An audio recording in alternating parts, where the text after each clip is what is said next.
introduce myself. But before I do that, okay, my name is Taiwo Onabolu. I'll be your moderator this morning. I am a teacher with Corona School. And I'm really looking forward to discussions today, especially in the area of human services. It's not something people usually talk about. It's not an area we see a lot of people participating, but I'm going to kickstart the meeting. I'm going to ask the question and I'm going to go around every speaker. I'm going to ask certain questions and then we're going to go on from there. I'm going to start with Miss Sarah. I'm going to start with Miss Sarah AYODEJI. And the question I have for you is, kindly introduce yourself and tell us what you do in your role as a physiotherapist and how you got into your present role. Thank you.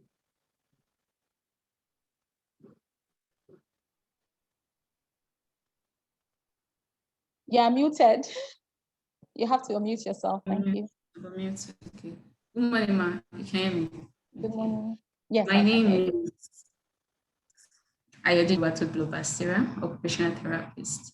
I work with Wellpath Physiotherapy and Wellness Limited.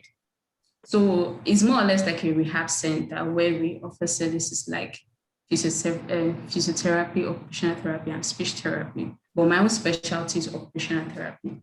Okay, how did I get here? Okay, I finished from Obafemi Awolowo University. So there, once you go to school, you apply for medical rehabilitation. So when I got to part 2, we had opportunities to choose between physio and occupational therapy. So I chose occupational therapy. I feel that's where the question comes, why occupational therapy? Why not physiotherapy? Okay. Something I love about occupational therapy is the fact that there are creative way of treating patients. When you are treating a particular patient, you use different way of treating. It's majorly for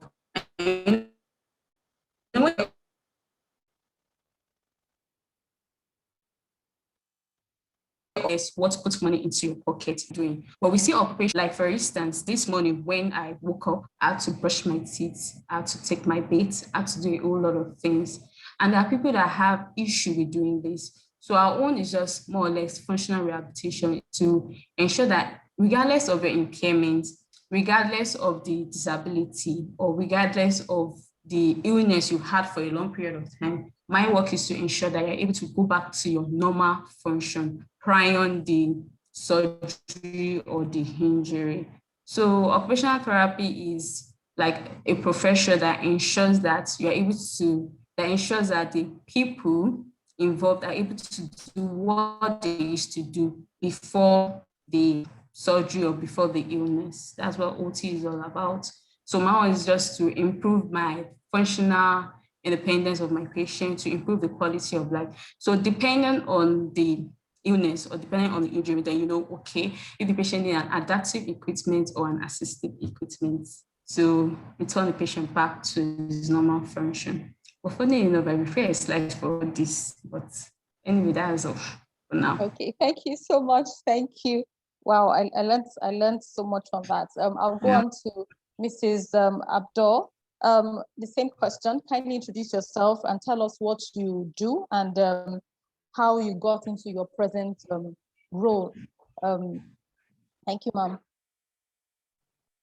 Okay, good morning, everyone. You're muted, Mrs. Okay. Good morning, everyone. My name is Omowunmi Abdullahi-Ewebiyi. Good morning. I'm a fashion designer and a tailor. I initially had started out as so I have served in different roles in the corporate world. I have worked in media, telecoms, and insurance sales for about 17 years. And in my 17th year, I just thought to myself that I was bored. I mean, I was doing the same things over and over, meeting my sales targets, providing services and value to other people, and I was getting bored. I could tell. It was very obvious because I knew because I'm a seasoned salesman, so I knew the tricks on how to at least achieve your targets, and so it started getting very boring. And then I started having kids, And priority now started to change. I wanted to be more involved in my children's lives. And if you know how it is in Nigeria, it's almost impossible to have it all.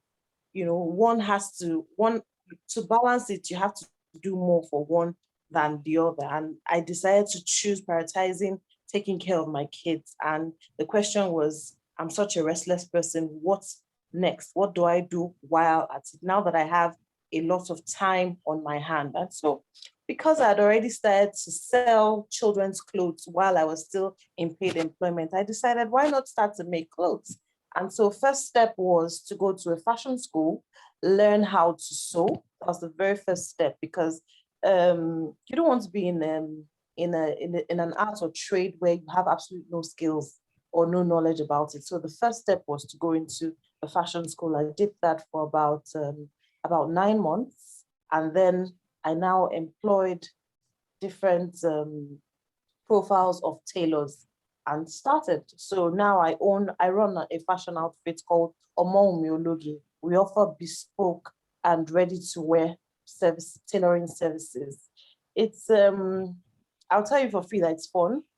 And if you remember how intense the lockdown was last year, for me, it was fun because I had something doing. I had my sewing machine, I had my fabrics. So, I was engaged. I was making masks, making clothes, and also teaching a few people a few things to do online as well. So, it's a very busy role. If you're not making clothes for people, you're in the market trying to source for fabrics, you're trying to understand the customer's needs. It's the same thing as just, as provide, it's a service role. So you're providing service somewhat, in line of fashion. It's interesting. I like it. I can wake up in the morning and decide that I want to wear a yellow dress. Maybe I probably had seen something someone wore, and then I get some sort of inspiration to do a little bit, make it a little different. I just sit at the back of my sewing machine, cut out my fabric, make something for myself, and I show up to the world. It also helps with self-confidence. You're looking very good. You're looking very good. You know that it attracts a lot of people, smiles and warmth where you go. There's a saying, dress the way you want to be addressed. So I want to look glamorous. I want to look elegant. I just get behind my sewing machine and do my thing. And then, I also I also provide this service to larger groups. So schools, uniforms, people in different kind of trades that have to wear uniforms, engineers, chef, people who need some sort of, distinct kind of clothing. I provide those kind of services. Thank you. You're muted. Yes, that is, I forgot to introduce you earlier on, sorry. The person who just spoke with us is Mrs. Omowunmi Abdullahi-Ewebiyi. She is the head Obioma OmowunmiOloge Fashion House. So she just spoke to us about her role and how she got into that role. Okay, we're going to be going on to Mrs. Adedoyin, and she's the beauty consultant, wellness therapist for LANNIK Beauty Institute. So ma'am, kindly introduce yourself and tell us how you got into this profession and why, how you got into this particular profession. Thank you. Good morning. Good morning, Good morning. to you, everyone. Okay, like I've rightly said, my name is Regina Adedoyin, Mrs. I'm a beauty consultant, wellness therapist. I didn't just start on with beauty consultancy. I got into the industry as a beauty therapist and a hairdresser. Beauty therapist, hairdresser. Commonly known as cosmetology, which simply means the art of body adornment. Okay, under American curriculum, but under British curriculum is separated. Beauty therapy is the art of beautifying the skin and correcting minor skin issues. and hairdressing is the art of hair crafting, that is styling and dressing the hair, and cosmetic application for the purpose of correcting minor skin issues on the scalp and on the hair. So whichever one you want to choose, either you want to say cosmetology or you want to say beauty therapy and hairdressing. So that's briefly put. Okay, how did I get here? 1983, 82, 83, after my A-levels at Queen's College in Lagos, admission, I got there by chance. Okay, admission was again. Actually, it was that I didn't meet the cut-off mark. So why waiting the following year? Regular realistic came into the country, and not those people came into the country. So I went in there initially with the intention of waiting with the time. But it happened that I got caught in it. I loved it, and I just thought that is all that I needed to do. It wasn't easy with my parents, because that was when the big professions, and everyone wants their children to either be a lawyer, be an engineer, be all those big brands. So it was a bit of a social mishap that a daughter of a lecturer and a teacher would choose to be a hairdresser and beauty therapist. So, but then I progressed to study more in the vocation. I became beauty consultant through City and Guilds of London. I obtained the diploma and advanced diploma. Okay, and became an assessor and verifier for City and Guilds of London. So gradually, I progressed to becoming a beauty consultant, and wellness therapy also came into the focus of the Arizona State University. So that's how I got here. In brief, if you want to tell the story of my 35 years. Thank you. It will be very long. Yes. So I'm presently, I'm a wife, I'm a mother, I'm a grandmother, and I'm a teacher. So our Beauty Institute began 1990, yes, and until it eventually became, until it eventually grew up to become the Center for City and Guilds of London. So have I answered? What other aspects of that question? You've actually covered everything. Yes. Thank you so much, ma'am. I listened to everyone speak, and from what everyone has said so far, I realized that it's like it wasn't something pre-planned. The roles that you occupy now, it wasn't something that was pre-planned. It was something that you stumbled into, basically by chance. Yeah. Listening to Miss AYODEJI, Mrs. Abdul, and Mrs. Adedoyin, it was something that you stumbled into per chance. So I'd like to ask Miss AYODEJI, Miss Sarah AYODEJI.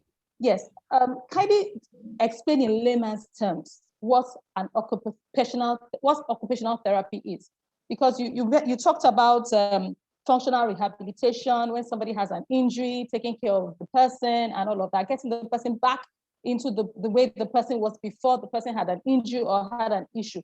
Now, because of the students, they would like to know what actually is occupational therapy, because talking to somebody on the streets and the person says, I'm an occupational therapist, the first thing that comes to your mind is, huh? What's that? So can you just explain in layman's terms who an occupational therapist is? Thank you. An occupational therapist is a person that ensures that whosoever you're treating is able to go back to his normal function.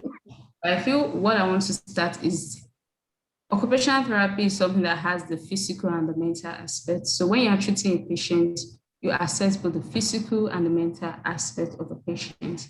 And from there, you're able to decide, okay, what could be the hindrance to the person going back to his or her normal function. So in layman's language, but in a way that I feel everybody will understand, as a human being, we're occupational being, why do I say so?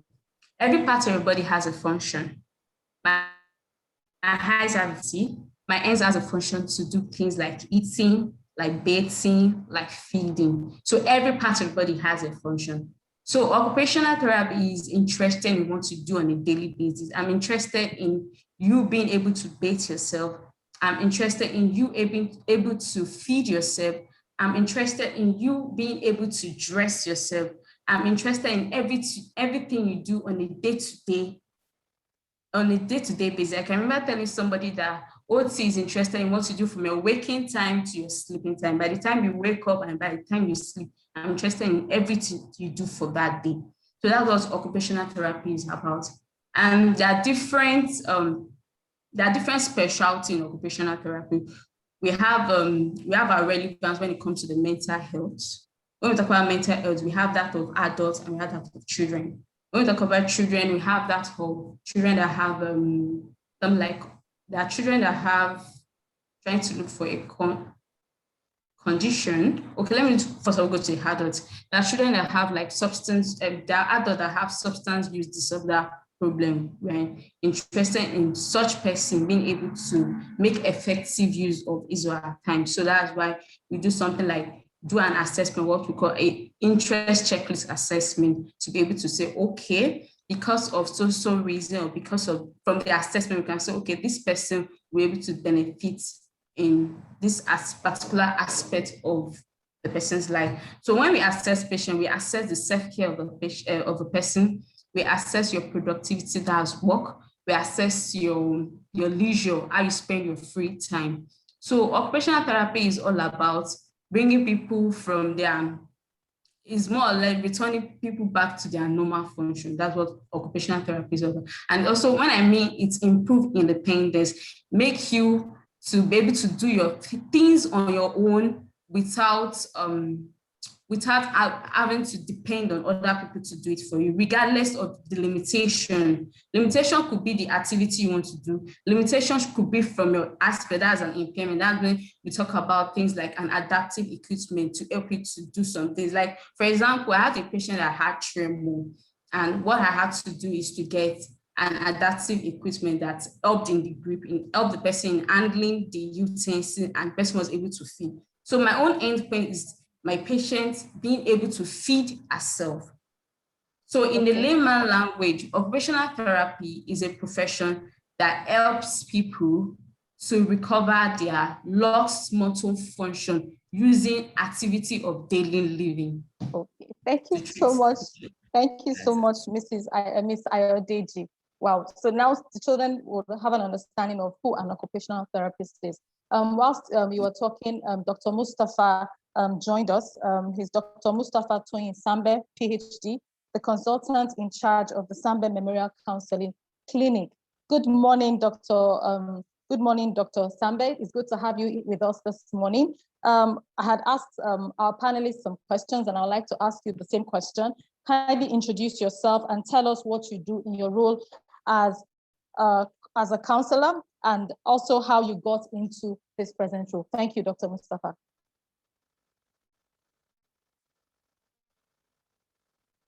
Dr. Mustapha, you are muted. You say? Okay. No, you were muted earlier on. Can you hear me now? Yes, I can hear you. Can you hear me now, please? Yes, I can. I can. Good morning, sir. Good morning, everybody. Thank you. Psychology is the study of human being, how he or she thinks, feels, and behaves. Essentially, it is scientific, it is analytic, it is interesting. Some people may tend to think that psychology is only about sick people. No, Psychology and psychological practice enhances those who want to do well to do very well. If you are thinking about sick people alone, how about marriage counseling? How about academic counseling or career counseling as we are having it now? It's not about sickness. The bulk of the work of a psychologist is to inform, educate, assess, treat, and research. In other words, psychologist is an individual, male or female, who does the arts and science of the practice of psychology. Dr. TOYIN Sanbe getting here where he has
dependent in your home, that you might not need anybody moving you from one place to another, dependent on the comorbidity.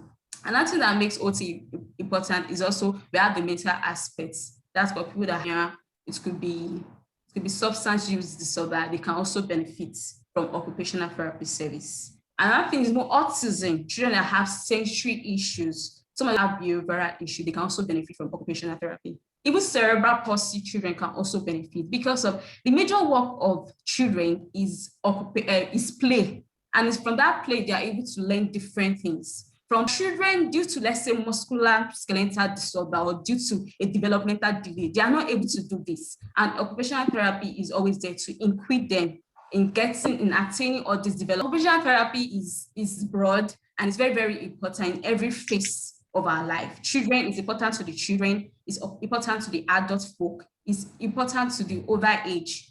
So there are some people that want to be an academician. So you can be a lecturer. Once you have your master's, you have a PhD, you can be a lecturer as an occupational therapist. So you are not just limited to working in the hospital, or you're not even limited to there. You can even work in psychiatric hospital. That's another opportunity. So it's not just like someone that studied petroleum and something. It's only when there's petroleum in different areas, depending on your area of interest and your specialty. So that's why I think it's important.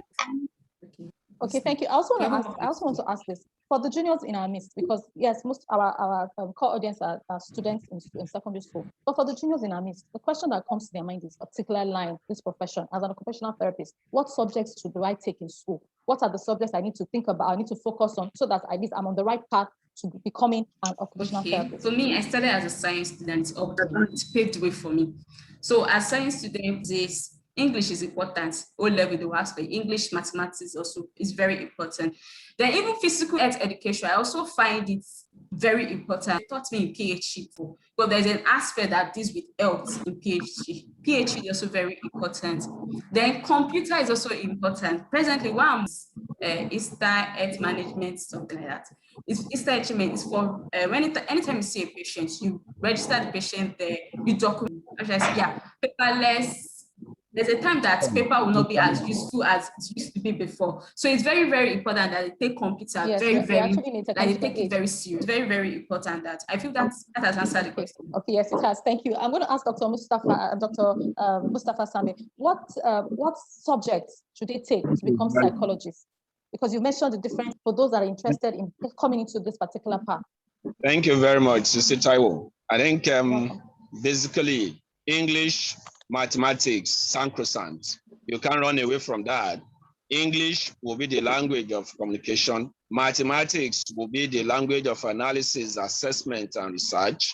And you have a choice of scientist, psychologist. So if you are going to be a scientist, psychologist, you will need to take biology, health science, chemistry, physics, and all.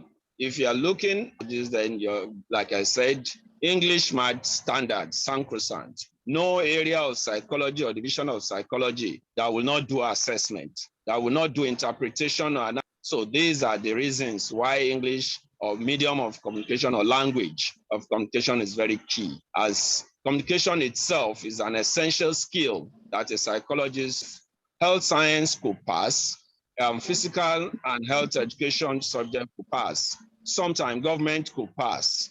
Essentially, it depends on what the designed institution is shopping for. And it depends on what the individual career exposition like this, that an individual should choose career, life, not for living. When you choose career for life, you enjoy every second, every minute of your life in a perceived or seemingly discomforting time. But as a professional who have chosen your career for life, you'll be excited. I have been called out of just saw that I disappeared. I was excited to leave a bubbling party, December party, for psychotherapy. So that is the way it is. So essentially, these are what I have to thank you now. so much, sir. I thank you very much. My question is to Mrs. Abdullahi-Ewebiyi. What are the subjects that students need to take to actually go into your line of profession? Mrs. Ewebiyi. Okay, I think this is Adedoyin. I'm here. Okay, she's here. Okay, all right. Here. Okay, so thank you. So I would, for junior secondary school, I would recommend sacrosanct, like Dr. Mustapha said, mathematics and English. very important. You must know your sums to communication and social intelligence. I would say fine arts, so you can get your drawings very well. I would also recommend home economics, because there's a bit of home economics that provides for knowledge in sewing and tailoring. So those for senior secondary, maybe intro tech, because I mean I don't know if you're aware, fashion designing also has to do with patterns as well. Introtech prepares you for that. I mean, I only started to enjoy that bit of it when I started beyond, so I started doing the pattern. So those subjects. Thank you so much. You know, when you mentioned Introtech, my twin actually did a short course in pattern making, and I remember she did Introtech in school, but it helped. Another thing that helped was also maths, because I know that there's a lot of calculations, there are a lot of things that you need to do to get your patterns. You're going to rule, you're going to measure. So maths that children run away from in school. At the end of the day, dress or sewing anything, you still need that math. And Dr. Mustapha has mentioned it. You have also mentioned it, and Ms. AYODEJI has also, I've not asked Mr. Ade, but Dr. Mustapha and yourself, you have also mentioned the importance of. So I'd like to ask Mr. Adedoyin, what subjects are important that the children must take before they can actually enter into this profession? That's being a wellness therapist and a beauty consultant. Okay. And is maths really important for this? Okay. At the entry assessment, we depend on the society. Every nation, every government have their own prerequisite, okay, for entry. But I'm the proprietress of LANNIK Beauty Institute, okay, based on the government, especially Lagos State Federal recommendation. Okay, math and English is very important to every unit of my profession, every unit, because all the units we take what we call consultation analysis and comparative analysis.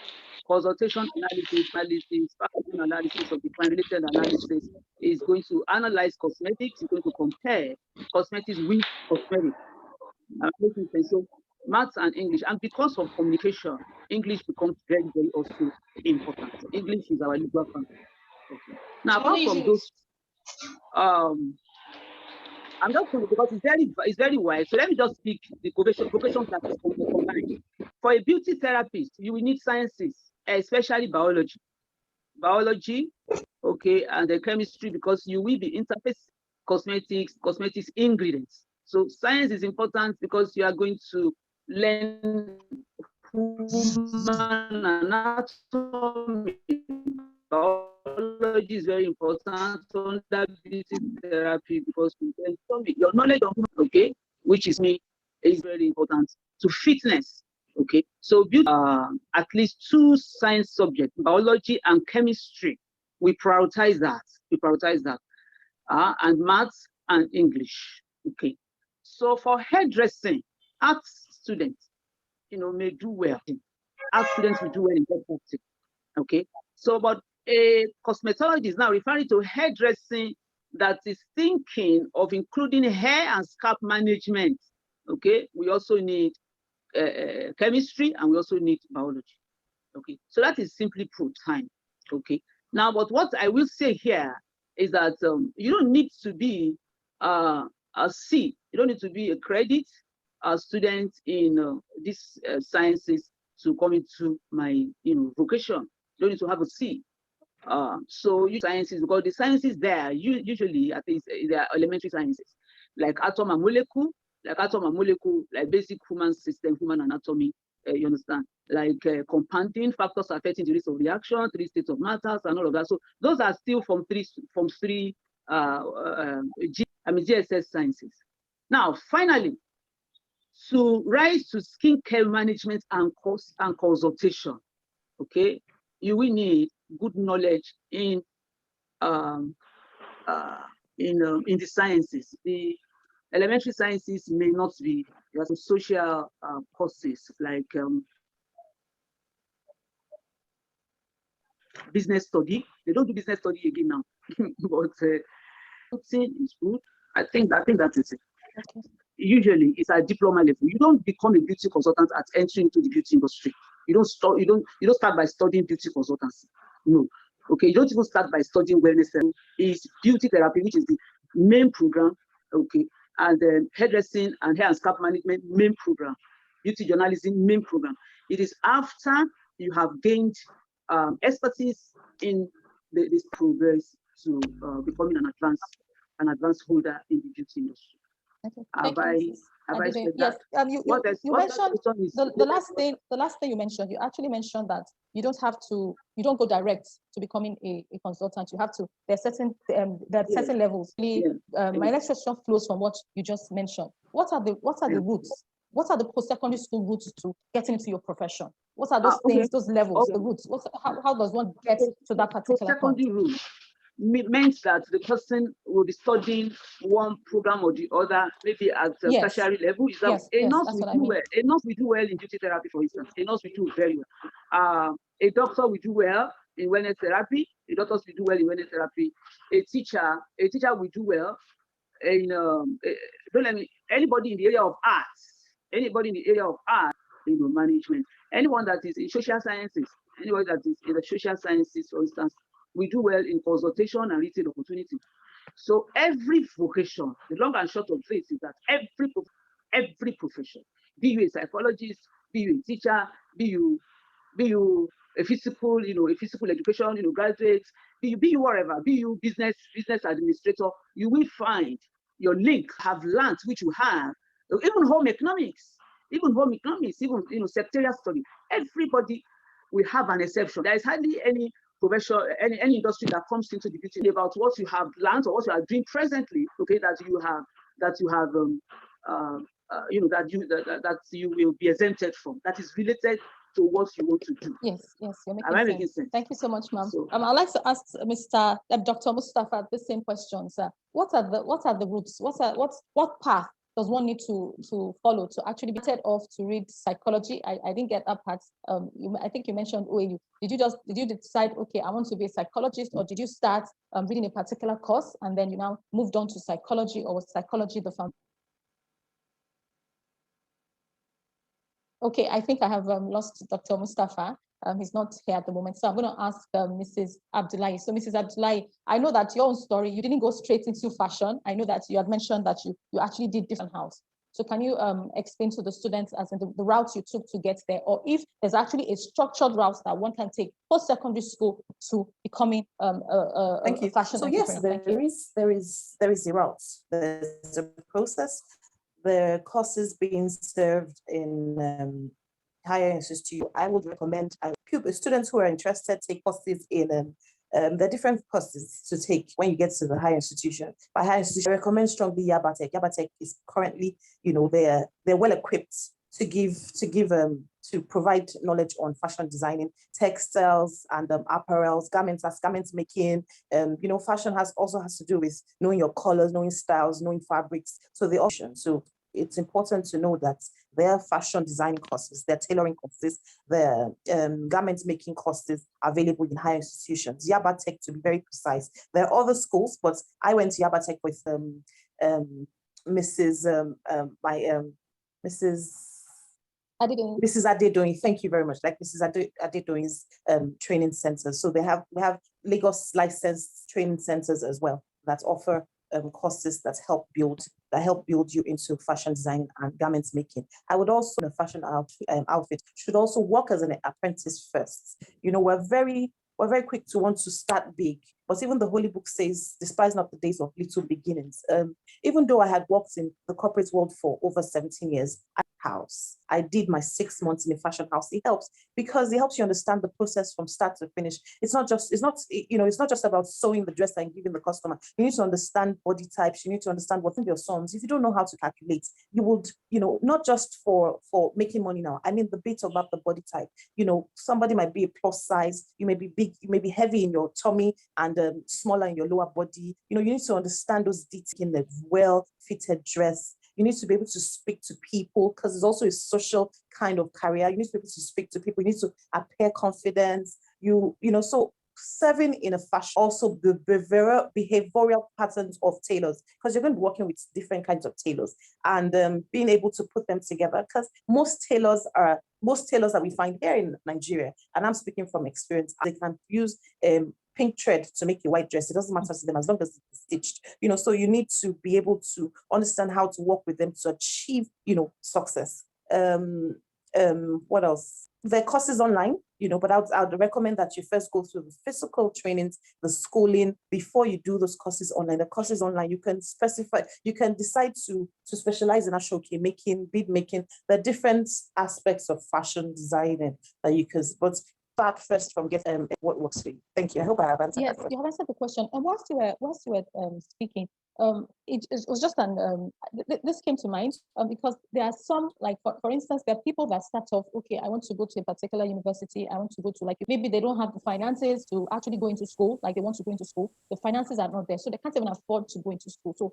for the meantime, you also mentioned the training institute. Now I know that there are certain people that certain young persons that actually go to all this tailor to go apprenticeship. They understudy the tailors and they grow from there, and they become owners of their own businesses, so to speak.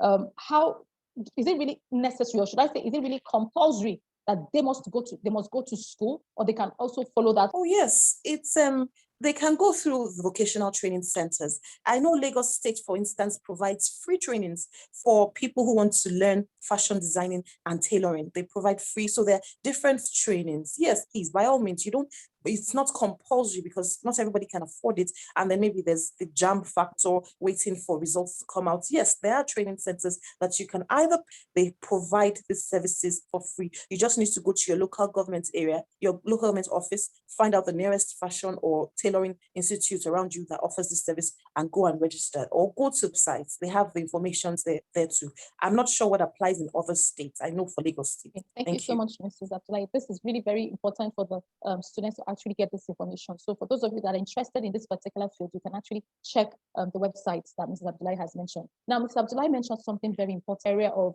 apprenticeship, and you said it's very vital, very important for people to actually work under a particular person, develop your skills beyond just the training. There are certain things that you need to get on the job. And I remember you mentioned somebody using pink thread, for example. It's very important. So but this question goes to Ms. AYODEJI. What are the soft skills? What are those skills that students need on the job? Because this area we've been talking about, human services, you are directly working with people every day, different types of people consistently. So what kind of skills do you need what kind of skills do you need to work in this particular area? What are those skills? Because there was a particular period whereby people were focused on, oh, you have to get a skill, you have to get a skill, you have to trade. And people were not focusing on the skills, because beyond having the understanding to do a particular trade, there's also the soft skill part. The way you work with people, the way you talk to people, how you manage people, all those areas are also important in when one wants to become an occupational therapist. Thank you. Thank you very much, ma'am. Okay, to be an occupational therapist, it's very, very important that you have good interpersonal skill. Like when I mean in good interpersonal skill, meaning that when you are speaking with a patient, you try to empathy is also very important. Try to put yourself try to put yourself in patient's shoes. Especially when you know that this patient, if I'm going to prescribe something, I need to also be considerate in whatever I am recommending for her to use and ensure that it's beneficial for her. But interpersonal skills, you should be ready to listen. They're having a problem, and it's your work as a therapist to try to create a solution to that problem. So you have to have a good problem-solving skill. She has challenge in handwriting. Handwriting is also one of the things I work into, because we write on a daily basis. So I'm interested in how my patient writes. I have a patient that has training. I find it hard to write. So our major concern, the end goal, the goal of the therapy is our ability to write. So you have to sometimes put yourself in okay, how can I be of help to this patient? So empathy is very, very important. Interpersonal skill, know how to discuss with the patient, know how to relate with your patient, to use yourself sometimes to do therapy, especially when you are dealing with pediatric patients. When it comes to handling them, you have to know how to use yourself to manage that patient. And also your communication skill, you have to be very verbal. Because most times, whenever you want your patient to do something, you have to instruct them doing it. Okay, I want you to put your hand this way. Okay, I want you to handle this to be very audible and also be teachable and be able to teach your patient how to do some starting skill that you want the patient to need to be. I have to be very, very, very attentive to whatever my patients say, because whenever they say something, I have to go back and paraphrase what they say to make them understand that, yeah, you are speaking with your patient. So another skill you also know, I also talked about computer earlier time. So computer, so you have to know to make use of your MS Word. Then there's something we call activity analysis. It's very, very important that when a patient comes, whatever activity or whatever the skill the patient needs, if you're able to use the system, the visual aid is very important. Fingering, how is the patient able to finger? So there are sometimes that we analyze the activity. Then from the analysis of the issue, this is the way I'm targeting the problem, this is the way I'm targeting the impairment or whatever that seems as though it's limited person from doing the activity. So you have to be ready to analyze, okay, I want us to do something. And what's that? I want you to knit.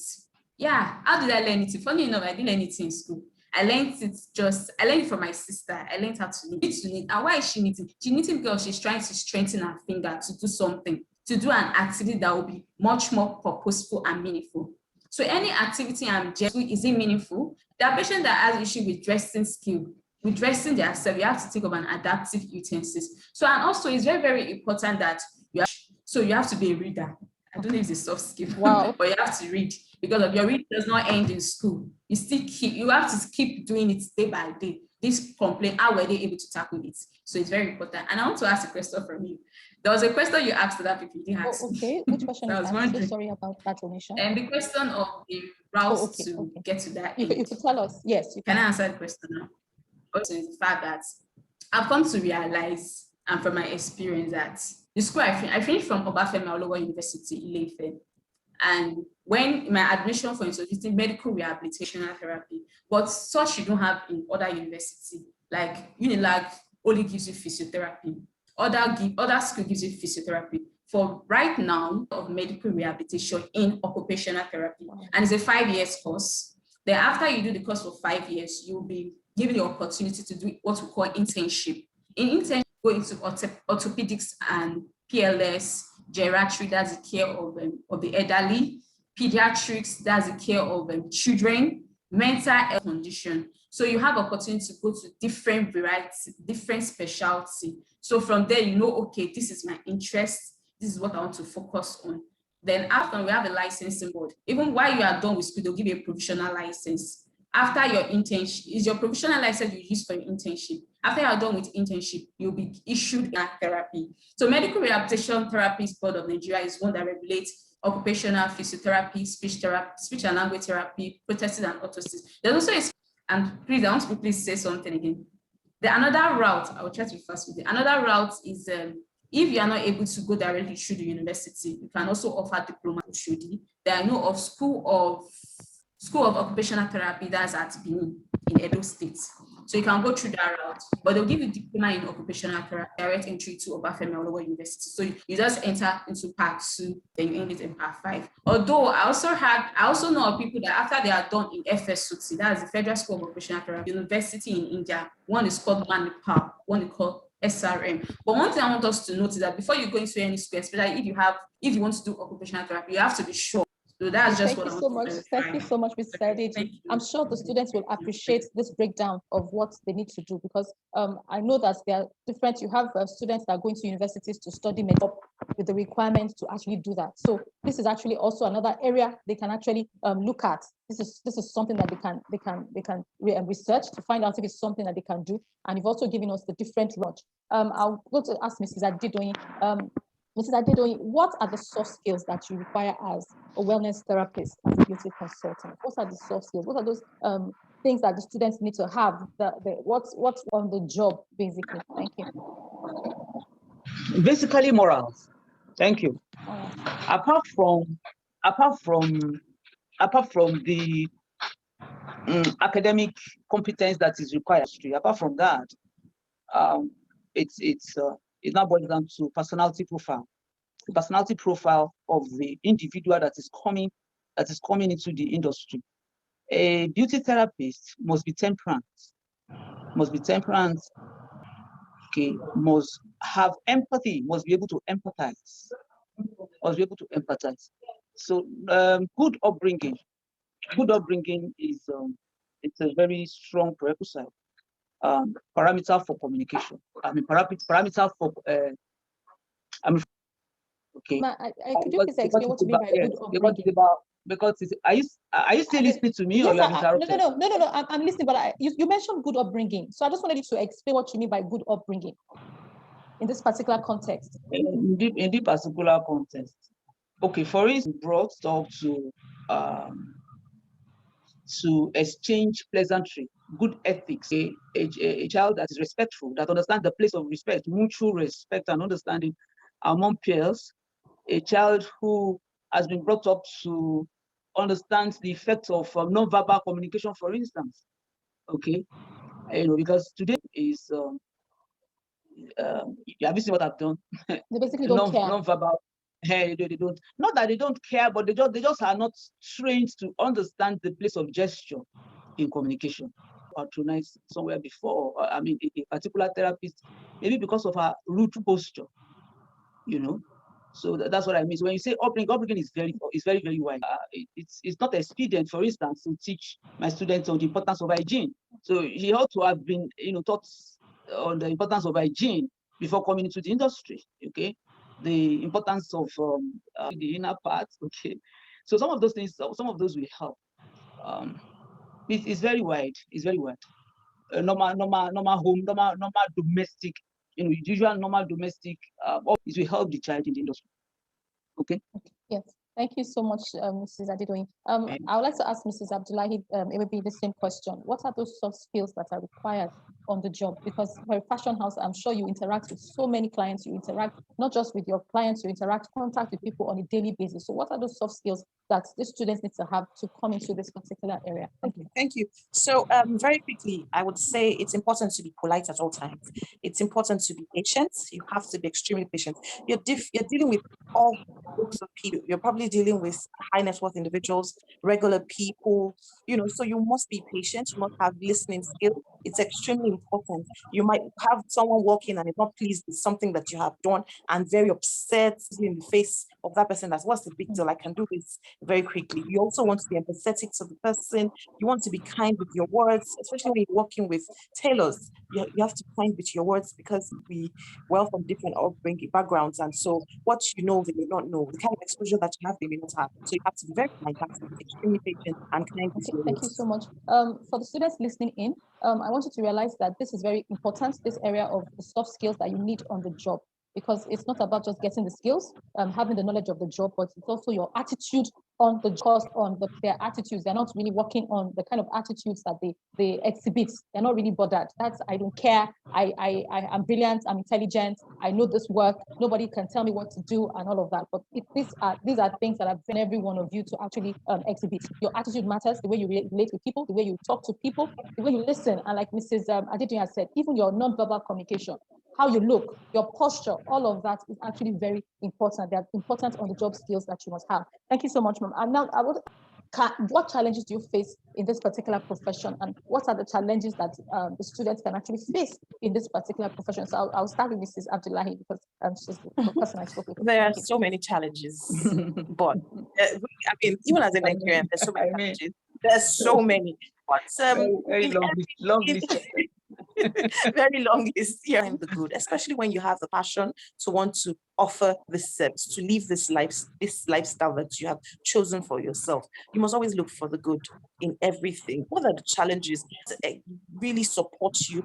You don't know the exact taxes to pay. You don't know what local government is coming today or tomorrow. So for me, what I do is I try to get familiar with the nearest local government to know what taxes is due to me. Thank God for the Lagos state governments. There are information on the websites that help you understand what taxes you're to pay, the processes to hiring local staff. So yes, there are challenges, but yes, there are ways about it. And if you're teachable, you will have people who help you as you move on. Ask a lot of questions. I have my peers, subordinates, superiors. Nothing is too ridiculous to ask. No matter how stupid it sounds, please ask it. You do not know, and you need to know, and it's supposed to help you get to where you're going to. So always ask questions. Dwelling on the challenges is because I do not want anyone to go back and say, there are too many challenges. I want you to understand that whilst there are challenges, there are ways of going. and straightforward ways of addressing every challenge as they come. Is it different vocational centers for free? And then once they have graduated, they put them in the they put them in the job market. They offer them to fashion houses. You can just go and then click on the employer there. You see people who live in, maybe you live in Surulere, Yaba, VI, wherever it is that you live, your shop or your store is, you'll find people of different professions, the kind of taxes that you're supposed to pay. And then you find other people who do the kind of business that you do that you can interact with. Thank God for who can, mentor you. Just like to say again, all of these challenges, they're not abnormal. They are things that can be worked upon.